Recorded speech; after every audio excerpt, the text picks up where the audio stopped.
Bien que Lambda 2.0 soit destiné aux aveugles, ces documents devraient également être utilisables par ceux qui peuvent voir à travers l'écran ou une imprimante à encre normale.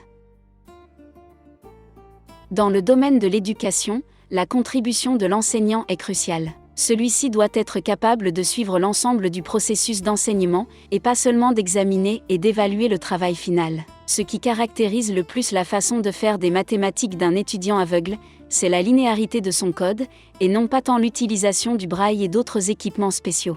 Pour lui être réellement utile, l'enseignant doit comprendre toutes les conséquences que ce type d'approche entraîne. Par exemple, la nécessité d'utiliser des marqueurs qui ne sont pas nécessaires en notation graphique, les risques d'erreur associés à leur utilisation, les grandes difficultés rencontrées pour travailler avec des objets fractionnaires, par exemple, trouver le dénominateur commun pour additionner des fractions algébriques, les stratégies à utiliser pour manipuler le document en utilisant le clavier au lieu du stylo et du papier. L'élève doit être aidé dans cette démarche et c'est évidemment à son enseignant de le faire.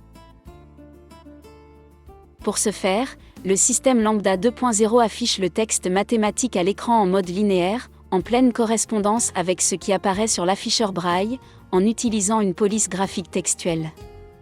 Les symboles qui n'ont pas de représentation conventionnelle sont représentés par des polices de caractères spécialement conçues pour faire apparaître le sens du texte de la manière la plus claire et la plus immédiate possible. Lambda via le menu ou la touche F4 produit un affichage graphique bidimensionnel traditionnel.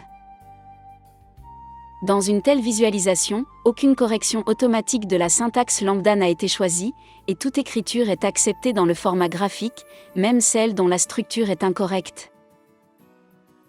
Si la structure syntaxique mathématique en braille n'était pas écrite correctement, cela n'aurait qu'un effet négatif sur la manipulation de certains outils compensatoires offerts par Lambda, outils qui nécessitent la reconnaissance de la structure, comme, par exemple, le visualiseur de structure, FUI, ou le duplicateur d'expression, CTRL+D.